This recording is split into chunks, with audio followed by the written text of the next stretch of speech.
आज हम देख रहे हैं हमारे इंग्लिश सीरीज़ का सिंटैक्सिस का पार्ट 2, जिसमें हम आगे के और रूल्स पढ़ेंगे। तो ये रूल्स हम स्टार्ट करते हैं रूल नंबर 5 से। इसमें क्या है, सपोजिशनल सेंटेंसेस प्राय if as though is only suppose I wish we wish he wishes she wishes से स्टार्ट होते हैं। सपोजिशनल सेंटेंसेस वो होते हैं जिनमें हम कोई कल्पना करते हैं, जिसमें हम सोचते हैं कि ऐसा होगा। से आई विश, ये मेरी इच्छा है। सपोज कर रहे हैं हम, इफ़ यदि ऐसा हो जाए, यदि ऐसा ना हो, सपोज़ मान लो ऐसा हो जाए। इससे ऐसी कोई कल्पना या असंभव शर्त का बोध होता है। इन शब्दों के बाद किसी भी नंबर तथा पर्सन के सब्जेक्ट का प्रयोग क्यों नहीं हो, फिर भी हम प्लूरल वर्ब का ही प्रयोग करते हैं। जैसे कि हमें इसमें क्या करना है, अगर ये जो विश और इफ़, एज इफ़, ऑल दो, ऐसे अगर हमारे पास ऐसे वर्ड्स हैं जो रूल नंबर 5 को फॉलो करते हैं, तो हमें उसमें क्या करना है, अगर वो सिंगुलर सब्जेक्ट भी है पर हमें उसमें प्लूरल वर्ब का ही यूज़ करना है। जैसे कि हम ये जो सेंटेंस देख रहे हैं आप, first sentence, I wish Manisha were my wife. I wish कि मनीषा मेरी वाइफ होती, और I wish Manisha was my wife, this is wrong. ठीक है, आपको ऐसे क्वेश्चंस में कंफ्यूज नहीं होना है। आपको यहाँ पर ध्यान रखना है कि इसमें विश है, ओके, सो मतलब ऐसे वर्ड्स हैं, सपोजिशनल सेंटेंस है, तो इसमें हमको प्लूरल वर्ब का ही यूज़ करना है। ठीक है, अब हम देखेंगे जैसे कि सेंटेंस है, if he were my boss he would suspend me. अगर वो मेरा बॉस होता तो मुझे सस्पेंड कर देता। ठीक है, if he was my boss he would suspend me, this is wrong. Another देखेंगे हम, Raman talks to me as if he were the general. Okay, manager Raman talks to me as if he were the general manager of Nippo company. ठीक है, तो ये right है। अब अगर इसमें हमने वॉज लगाया है तो ये रॉन्ग है, क्योंकि ये हमारे सपोजिशनल सेंटेंसेस हैं। अब इसमें एक नोट दिया है कि अगर कंडीशनल सेंटेंस जो होते हैं वो इफ़, एज इफ़, यदि, मतलब हमने कोई कंडीशन लगाई है, यदि ऐसा हुआ है तो, एज तो, ठीक है, इसे स्टार्ट होते हैं, जैसे कि यद्यपि और यद्यपि, यदि। ठीक है, इससे वास्तविक स्थिति का बोध होता है। इस केस में इफ़, एज दो के बाद प्रयुक्त सब्जेक्ट के नंबर तथा पर्सन के मुताबिक वर्ब का यूज़ होता है। ठीक है, तो ये तो हमने देखे कौन कौन से इफ़ और आई विश वाले सेंटेंसेस जिसमें हमने प्लूरल वर्ब का यूज़ करा है सिंगुलर सब्जेक्ट होने के बाद भी। लेकिन यदि ये कंडीशनल सेंटेंसेस हैं, कुछ स्पेशल केसेस होते हैं, इसमें हमें याद रखने पड़ते हैं। उसमें अगर इफ़, एज इफ़, ऑल दो के बाद सब्जेक्ट के नंबर तथा पर्सन के मुताबिक वर्ब का यूज़ होता है। ठीक है, कैसा सब्जेक्ट है, अगर प्लूरल है तो प्लूरल यूज़ होगा, सिंगुलर है तो सिंगुलर वर्ब यूज़ होगा। If you come here I will teach you। Okay, so if you come here I will teach you. Sneha looks as, मतलब तुम मेरे पास आते हो तो मैं तुम्हें पढ़ाऊँगा। और तो ये हमने प्लूरल वर्ब यूज़ करी है, कम प्लूरल वर्ब इसलिए है, अगर हम इसमें एस लगाते तो ये सिंगुलर वर्ब्स होती, कम्स। ठीक है, तो ये हमारी प्लूरल वर्ब है। अब स्नेहा लुक्स एज, तो शी हैज़ बीन वर्किंग, ऐसा लगता है उसे कि वो काम कर रही है। ठीक है, और स्नेहा लुक्स एज, तो शी हैज़ बीन वर्किंग, तो यहाँ पर हमारा शी जो है वो सिंगुलर सब्जेक्ट है, तो हैज़ बीन इसमें आया हमारा क्या, सिंगुलर वर्ब आई है। अब हम देखेंगे रूल नंबर 6। रूल नंबर 6 में क्या है, ऑप्टेटिव सेंटेंस में सिंगुलर सब्जेक्ट के साथ भी प्लूरल वर्ब का यूज़ होता है। ऑप्टेटिव सेंटेंस होते हैं हमारे पास। ऑप्टेटिव सेंटेंस क्या होता है, जिसमें इच्छा का बोध हो, और कभी कभी मे ऑप्टेटिव सेंटेंसेस में नहीं दिया रहता है। मे गॉड ब्लेस यू हम बोलते हैं ना, कि भगवान तुम खुश रखे, मे गॉड ब्लेस यू। ठीक है, और जिसे हम लोगों को अंडरस्टूड कर लेना चाहिए। इसमें मतलब हमने ये जो कुछ चीज़ें होती हैं हमें ही समझ के करनी पड़ती है। जैसे कि ऑप्टेटिव सेंटेंस में क्या होता है कि सिंगुलर सब्जेक्ट के साथ भी प्लूरल वर्ब का यूज़ होता है। जैसे लॉन्ग लिव आर फ्रेंडशिप, यहाँ पर फ्रेंडशिप जो है वो सब्जेक्ट है और जो वर्ब है वो लिव है, तो इसके साथ में हमने प्लूरल वर्ब का यूज़ किया है। अब फ्रेंडशिप एक एक रिलेशन है। ठीक है, तो इसलिए हमने इसमें क्या करा है, प्लूरल वर्ब का यूज़ करा है। God save the king, God save the king, और गॉड भी हमारे एक स्पेशल केस में आ जाते हैं, इसलिए हमने उसके साथ भी प्लूरल वर्ब का यूज़ करा है। अगर हम लिखते God saves the king, no, क्योंकि गॉड, हम भी जानते हैं कि गॉड तो एक है, लेकिन गॉड के रूप हैं बहुत सारे, इसलिए हमने क्या करा है, इसमें प्लूरल वर्ब का यूज़ करा है। गॉड सेव्स नहीं आएगा यहाँ पर, ठीक है।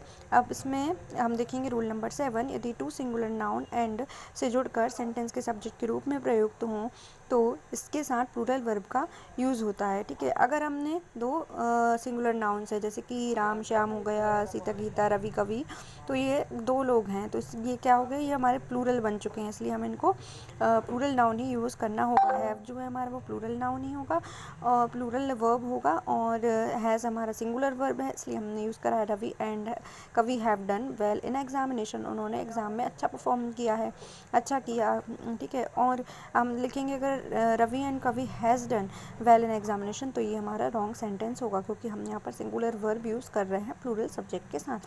A boy and a girl love each other, ठीक है। अब लव्स होगा तो ये रॉन्ग होगा।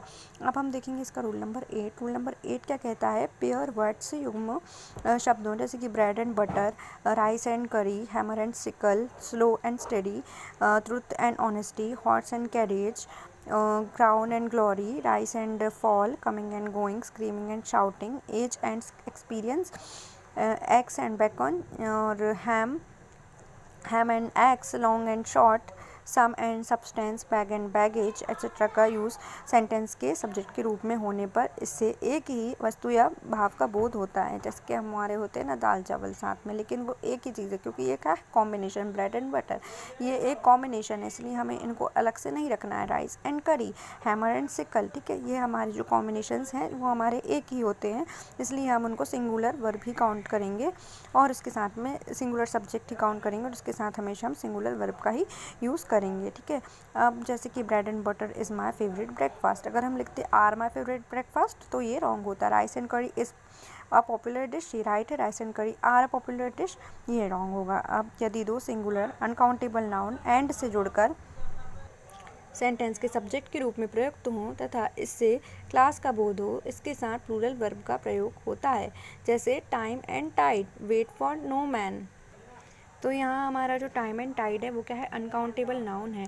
ये है तो हमारा singular he uncountable noun, but हम ये जो है वो पेयर में है, बट ये अनकाउंटेबल है, इसलिए हम इसके साथ में हम प्लूरल वर्ब का यूज़ करते हैं, ठीक है। आपको ये ध्यान रखना है कि जो पेयर्स हैं जैसे कि bread and butter, rice and करी, इनके साथ में हम सिंगुलर वर्ब का यूज़ करते हैं, लेकिन जो अनकाउंटेबल नाउन्स हैं जैसे कि टाइम हो गया, फायर हो गया, गोल्ड हो गया, सिल्वर, ये सब जो हैं इसमें हमें प्लूरल वर्ब का ही यूज़ करना है अगर वो दो पेयर में आते हैं, जैसे time and tide, wait for no man, समय किसी के लिए वेट नहीं करता है, ठीक है।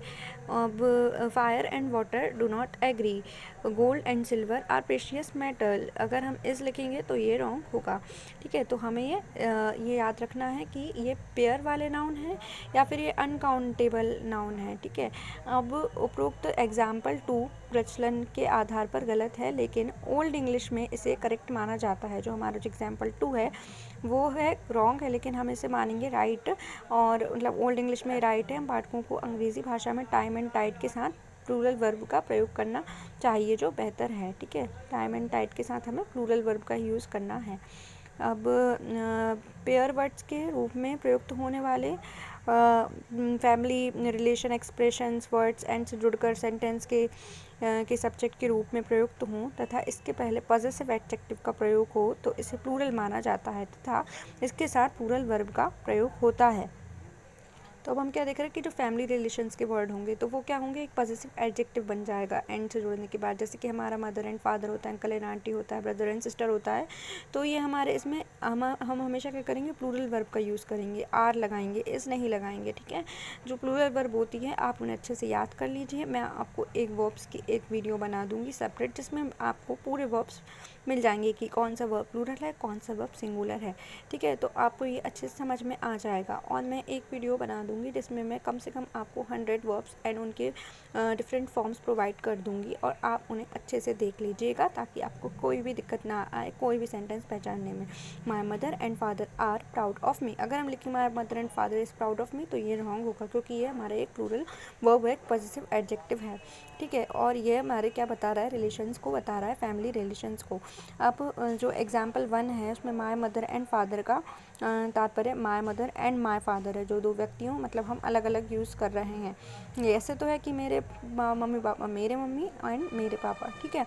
माता पिता को रेफर है, अतः प्लूरल वर्ब का यूज़ होगा, ठीक है। अब एग्जाम्पल 3 में जो है योर अंकल एंड आंट जो हम देख रहे हैं का तात्पर्य क्या है, your uncle and your aunt, जो दो व्यक्ति हों, चाचा चाची को रेफ़र करता है, ठीक है। जैसे मदर फादर, वैसे ही हमारा अंकल आंट है। अब हम देखेंगे रूल नंबर 9। इसमें क्या है, यदि दो सिंगुलर नाउन्स एंड से जुड़े हों तथा फर्स्ट सिंगुलर नाउन के पहले आर्टिकल और पॉसेसिव एडजेक्टिव जैसे माँ, योर, आर एट्सेट्रा का प्रयोग हो तो इससे सेम पर्सन अर्थात एक ही व्यक्ति का बोध होता है, अतः इसके साथ सिंगुलर वर्ब का प्रयोग होता है। अब हम इसमें क्या समझना चाहते हैं, हम इसमें ये समझना चाहते हैं कि हमने यहाँ पर क्या किया है, एंड का यूज़ करा है प्रिंसिपल एंड सेक्रेटरी के बीच में, लेकिन हमने इसके ऊपर इसके पहले हमने लगाया है एक आर्टिकल, लगाया है हमने द, और सेकंड वाला जो है उसमें हमने अंकल एंड गार्जियन के आगे हमने एक पॉसेसिव एडजेक्टिव माय का यूज़ किया है। तो जब भी हम ऐसा करते हैं तो हमें क्या करना पड़ता है कि इसके साथ में सिंगुलर वर्ब का यूज़ करना होता है। ये हमारा सिंगुलर ही सब्जेक्ट काउंट होगा।